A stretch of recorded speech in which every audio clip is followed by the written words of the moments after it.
तो दोस्तों, आज के एपिसोड की शुरुआत एक पवित्र माहौल से होती है। वृंदा अपने दोनों बच्चों को लेकर मंदिर दर्शन के लिए आई होती है, लेकिन बच्चों का मन तो चंचल होता है। वे दर्शन से ज्यादा खिलौनों की जिद करने लगते हैं। तो एक माँ होने के नाते वृंदा उनकी खुशी के लिए उन्हें खिलौनों की दुकान की तरफ ले जाती है।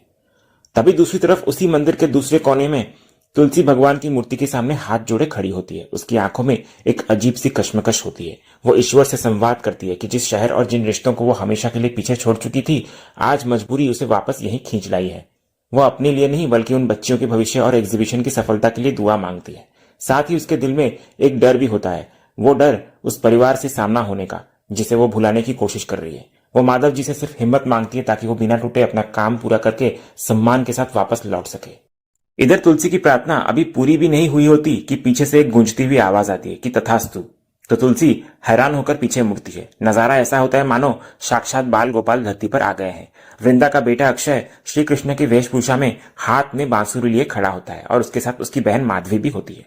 तुलसी के पूछने पर कि यह आशीर्वाद किसने दिया, तो नन्ही माधवी बड़ी ही मासूमियत से कहती है कि जो मांग रही थी वो जरूर मिलेगा।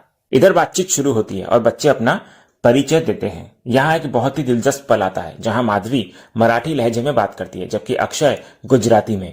तो तुलसी ये देखकर दंग रह जाती है। बच्चे बताते हैं कि एक ने अपनी आजी की जुबान अपनाई है तो दूसरे ने दादी की। तो तुलसी को भाषाओं और संस्कृतियों का ये मेल बहुत प्यारा लगता है।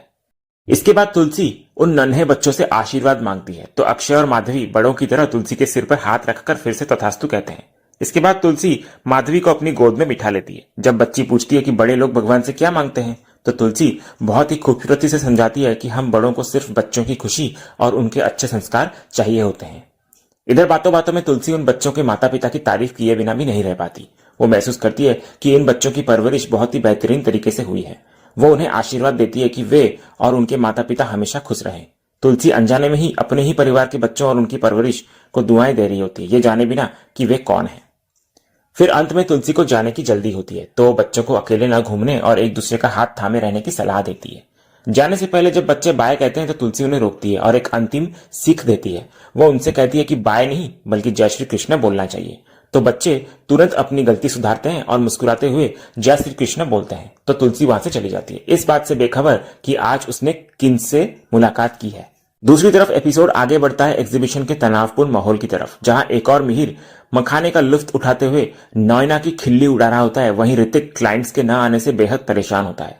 इसी बीच घर की लापरवाही बिजनेस पर भारी पड़ने लगती है। ऋतिक को अचानक एहसास होता है कि आज टिम्सी का स्कूल फंक्शन था और मिताली उसे लेना भूल गई है। जब वो मिताली को यह याद दिलाता है तो मिताली अपनी गलती मानने के बजाय ऋतिक पर ही उल्टा बरस पड़ती है। दोनों के बीच की ये बहस इतनी बढ़ जाती है कि नॉयना को आकर बीच बचाव करना पड़ता है। दूसरी तरफ कहानी दोबारा मंदिर की ओर मुड़ती है, जहां नियति एक बार फिर आंख मिचौली खेलती है। वृंदा दर्शन के लिए अंदर आती है। ठीक उसी वक्त तुलसी बाहर निकल रही होती है। दोनों एक ही जगह होकर भी एक दूसरे को देख नहीं पाते। इसके बाद वृंदा की नजर अपने बच्चों पर पड़ती है। वो देखती है कि अक्षय और माधवी दोनों मंदिर के प्रांगण में मजे से खेल रहे होते हैं और खेल खेल में हवा में हाथ उठाकर आशीर्वाद देने का अभिनय कर रहे होते हैं। तो बच्चों को इस तरह खेलते देख वृंदा के मन में सवाल उठता है। वो उनके पास जाती है और पूछती है कि आखिर ये क्या चल रहा है। तो बच्चे अपनी मासूमियत में जवाब देते हैं कि वे बा को आशीर्वाद दे रहे थे जो अभी अभी बाहर गई है। तो वृंदा को कुछ समझ नहीं आता कि बच्चे किसकी बात कर रहे हैं और वो उन्हें वहां से लेकर चली जाती है। दूसरी तरफ एग्जीबिशन में वैष्णवी अपनी मॉडर्न सोच के साथ बिजनेस बढ़ा रही होती है। वो अपने प्रोडक्ट्स की रील्स बना रही होती है। तभी देव नाम के एक लड़के की नजर उस पर पड़ती है और वो उसकी खूबसूरती पर फिदा हो जाता है। लेकिन तभी सीन में एक ट्विस्ट आता है। इधर वैष्णवी की टक्कर अचानक पार्थ से हो जाती है। पार्थ को देखते ही वैष्णवी और बाकी लड़कियों का गुस्सा फूट पड़ता है। वे उसे फिर से चोर बुलाने लगती है। इधर पार्थ अपनी सफाई में अपना स्टॉल दिखाता है, लेकिन लड़कियों का हमला इतना तीखा होता है कि पार्थ झुंझला जाता है और गुस्से में वहां से चला जाता है। इधर इस हंगामे के बाद देव पार्थ के पास जाता है। वो वैष्णवी की तरफ इशारा करते हुए अपनी दिलचस्पी जाहिर करता है, लेकिन पार्थ जो अभी अभी लड़कियों के गुस्से का शिकार हुआ होता है अपने दोस्त को चेतावनी दे देता है। वो साफ कर देता है कि इन लड़कियों से दूर रहना ही बेहतर है, वरना लेने के देने पड़ सकते हैं। इधर दूसरी तरफ मंदिर के बाहर का दृश्य दिल को छू लेने वाला होता है। नन्हे अक्षय और माधवी अपनी माँ वृंदा को उस बा से मिलवाने के लिए उतावले होते हैं। वे दूर खड़ी तुलसी की तरफ इशारा करते हैं और वृंदा को खींचकर ले जाने लगते हैं, लेकिन किस्मत को शायद ये मंजूर नहीं होता। इससे पहले कि वृंदा तुलसी के पास पहुंच पाती, तुलसी एक ऑटो में बैठकर वहां से निकल जाती है। दूसरी तरफ वापस एग्जीबिशन में एक छोटी सी घटना बड़े बखेड़े का रूप ले लेती है। देव और पार्थ कोल्ड ड्रिंक पी रहे होते हैं। तभी गलती से बोतल का ढक्कन उछलकर वैष्णवी के सिर पर जा गिरता है। पार्थ उसे उठाने के लिए हाथ बढ़ाता है, लेकिन वैष्णवी उसे गलत समझ बैठती है और उसका हाथ पकड़ लेती है। इधर मामला बिगड़ते देख वैष्णवी हंगामा मचा देती है और पुलिस की धमकी देने लगती है। पार्थ फंस जाता है, लेकिन देव सही समय पर आकर स्थिति को संभाल लेता है। वो पार्थ को हटाकर वहां से लड़कियों से माफी मांगता है और मामले को शांत करता है। इधर दूसरी तरफ हम नॉयना की घबराहट को देखते हैं। उसकी नजरें लगातार मिहिर पर टिकी होती है। उसे डर होता है कि कहीं मिहिर की नजर तुलसी पर न पड़ जाए। अपनी इस असुरक्षा के चलते नॉयना झूठ का सहारा लेती है। वो मिहिर और बाकी सबको वहां से हटाने के लिए एक नए इन्वेस्टर के मिल जाने की झूठी कहानी गढ़ती है और सबको वहां से तुरंत निकलने का आदेश देती है। तभी ऋतिक सवाल करता है कि उनके जाने के बाद एग्जीबिशन का क्या होगा, लेकिन नॉयना, जिसका मकसद सिर्फ मिहिर को तुलसी से दूर रखना होता है, उसे भरोसा दिलाती है कि स्टाफ सब संभाल लेगा। उसकी घबराहट इतनी ज्यादा होती है कि वो किसी तरह पूरे परिवार और खासकर मिहिर को वहां से चलने के लिए मना लेती है। मिहिर भी बेमन से ही सही, लेकिन नॉयना की बात मानकर वहां से निकलने को तैयार हो ही जाता है।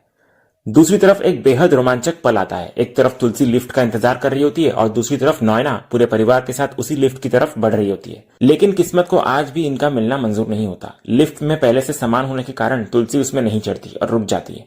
वहीं नॉयना भी वक्त बचाने के लिए सीढ़ियों से जाने का फैसला करती है। सिर्फ कुछ सेकंड्स और एक बंद दरवाजे का फासला, और मिहिर तुलसी एक बार फिर एक दूसरे के करीब आकर भी दूर हो जाते हैं।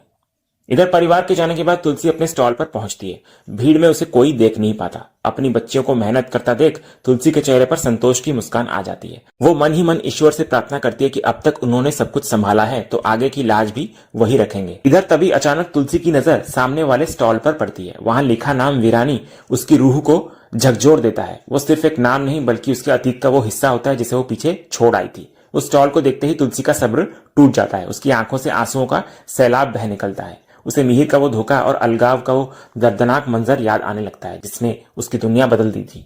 तुलसी अंदर से पूरी तरह बिखर जाती है। और इसी सीन के साथ ही आज का ये एपिसोड यहीं खत्म होता है। तो दोस्तों, आज का ये वीडियो आपको कैसा लगा कमेंट के माध्यम से हमें जरूर कहिएगा और कमेंट में हाइप करना भी मत भूलिएगा और वीडियो को लाइक शेयर सब्सक्राइब करना भी मत भूलिएगा ताकि ऐसे ही रोज लेटेस्ट एपिसोड के अपडेट्स आप हमारे इस चैनल पर पा सकें। तो मिलते हैं हम एक नया एपिसोड के रिव्यू में। तब तक के लिए नमस्कार।